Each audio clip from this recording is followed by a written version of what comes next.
आपकी আদালতে union minister Hardeep Singh পুরীর ওপরে অভিযোগ হলো যে ইনি হলেন স্বপ্নের বণিক।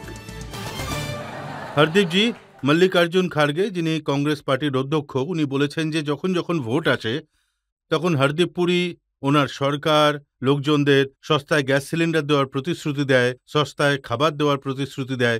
উনি কবিতাও লিখেছেন, জব ভোট লাগে ঘটনে তো চুনাবি তোফে লাগে বটনে।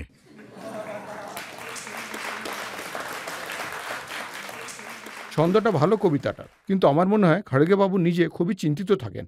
কেন থাকেন? অধ্যক্ষ হলেন উনি, কিন্তু ওনার কথা তো কেউই শোনে না। কেন শোনে না? কার কথা শোনে? সেটা আপনিও ভালো জানেন, আমিও ভালো জানি। সেই জন্য খাড়গে বাবুর এই বক্তব্যটা, আমরা যে গ্যাসের সিলিন্ডারের দাম কমাই, যদি খাড়গে বাবু সত্যি সত্যি কংগ্রেস পার্টির অধ্যক্ষ হন, সিরিয়াস হতেন যদি উনি, তাহলে উনি গেহলোত বাবুকে বলতেন যে ভাই তুমি তো 12 টাকা বেশি দামে পেট্রোল বিক্রি করছো। না, পেট্রোলের ব্যাপারে উনি বলছেন যে সময় ওনাদের সরকার ছিল 150 টাকার ব্যারেলের রেট ছিল আর 71 টাকায় পাওয়া যেত, আর আজ 80-82 টাকা ব্যারেলের রেট চলছে, আর এখানে আজও 96 টাকা 97 টাকায় পাওয়া ওনার যাচ্ছে। সরকারের কথা যদি বলেন, তখন উনি খুব ইন্টেলেকচুয়াল বিদ্বান ব্যক্তিমন্ত্রী ছিলেন। আপনি হয়তো বুঝেছেন আমি কার কথা বলছি। তখন উনি কি করেছিলেন? ওনারও অনেক সমস্যা হয়েছিল, ঠিক আছে তো? তখন কি হলো? উনি একটা অয়েল বন্ডস ফ্লোট করলেন। অয়েল বন্ডস ছিল 1,41,000 কোটি টাকার। অয়েল বন্ড মানে এটাই যে পাঞ্জাবিতে বলে কর্জা লে নানা তো পুখতে অনু পোতা। তখন 1,41,000 কোটি টাকার অয়েল বন্ড ফ্লোট করলেন উনি, আর এখন আমাদের ওটাকে শোধ করতে হচ্ছে ওটার উপরে 3,50,000 কোটি। এটা হলো এনার ইকোনমিক্স, ঠিক আছে?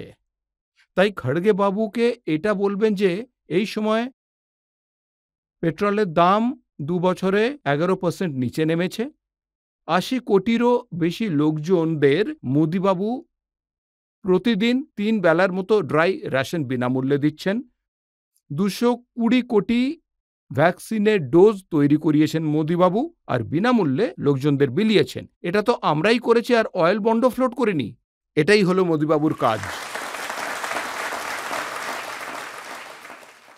আর একজন আপনার বন্ধু আছেন কেজরিওয়ালজি। দিল্লি আর তার আশেপাশে যে সিটিগুলো রয়েছে সেগুলোতে পলিউশনের এতটাই খারাপ অবস্থা যে লোকজনদের নাক দিয়ে বিষ নিতে হচ্ছে। আমি সবসময় বলি যে এরকম যে পলিউশন রয়েছে, যেটা পৃথিবীতে আমি বুঝতে পারি এটার যা কাউন্ট আছে সেটা সবচেয়ে বেশি বিপজ্জনক হয়, এটার একমাত্র কারণ রয়েছে, সেটা হলো শুকনো গ্যাস পোড়ানো। সেই জন্য আমরা যেটা করছি, আমরা একটা পানিপথে সেকেন্ড জেনারেশন প্লান্ট তৈরি করেছি, যেখানে শুকনো গ্যাস থেকে আমরা ইথানল তৈরি করছি। কিছুদিন আগে আমি জার্মানি গেছিলাম, ওখানে আমরা কম্প্রেস বায়োগ্যাস প্লান্ট বেশি পরিমাণে তৈরি করেছি। কিন্তু যতক্ষণ না পর্যন্ত শুকনো গ্যাস জ্বালানোর মানে এই যে সিম্পল শর্টকাট সলিউশন রয়েছে, এই পলিউশনের আমরা মানে উল্টে তো যেটাকে উনি হরদীপজি দোষারোপ করছেন হরিয়ানা সরকারের ওপর, বলছেন পাঞ্জাবে তো 70% শুকনো ঘাস আমরা কমিয়ে ফেলেছি, কারণ হরিয়ানা এখনো জ্বলছে তাই জন্যে। এটা কেজরিওয়াল বাবুকে আপনি বলবেন স্যাটেলাইটে ছবিটা দেখে নিন, ওখানেই ভালো দেখা যাবে যে রেড স্পটটা আছে কোথায়। যদিও রেড স্পট পাঞ্জাবের অন্য কোনো জায়গায় যদি দেখা যায় তাহলে বলে দিক। দেখুন সবাই জানে, কিন্তু কেজরিওয়াল বাবু, আমি বললাম না যে ওই ডিপ ফেক হয় নাকি ডিপ ফ্লেক হয়, ডিফ্লেক। ফেক হয়। হ্যাঁ, দেখুন উনি স্যাটেলাইট ইমেজও কোনো একটা নিয়ে আসবেন, আমি যেটা মানতে একেবারেই রাজি নই। উনি তো পোস্টার ছাপিয়েছেন যেখানে প্রধানমন্ত্রী মোদিজির ফটো আছে, আর উনি লিখেছেন মোদিজি এই দূষণ কবে শেষ করবেন। আমার অবাক লাগে উনি কিসব উল্টোপাল্টা কথা বলতে থাকেন। এই ডিপ ফেক বা ডিপ ফ্লেক তো এখনই এসেছে, উনি তো প্রথম থেকেই এরকম বলেন। প্রথম থেকে আমি ওনাকে দেখি, আর এমন সব কথা বলে ফেলেন। আর যেমন শুকনো গ্যাস জ্বালানোর পর তো ওখানে দিল্লিতে হোক, যখন আমি নতুন নতুন মন্ত্রী হয়েছে আর কি, ইনি বলেছেন খুবই কনভিকশনের সাথে, হরদীপবাবু এখানে মেট্রোর ভাড়া বাড়াবেন না। আমি কেজরিওয়াল বাবু 8 বছর হয়ে গেছে, ফেয়ার ফিক্সেশন হয়নি, এখন হয়েছে। 6 মাস আগে এপ্রিল 2017-তে অলরেডি অর্ধেকটা হয়ে গেছে। এই এখনই এই সময় না, এটা কিন্তু পলিউশনের জন্য ঠিক হবে, এটাকেও ফ্রি করে দাও পলিউশন আটকাতে, ওটাকেও। তখন আমি বললাম কেজরিওয়াল বাবু, তাহলে 28,000 কোটি টাকার ধারটা নেওয়া হয়েছে জাপানে থেকে, ওটাকে আমার দাদু এসে দেবে? আরে এই ভগবান মান নতুন মুখ্যমন্ত্রী,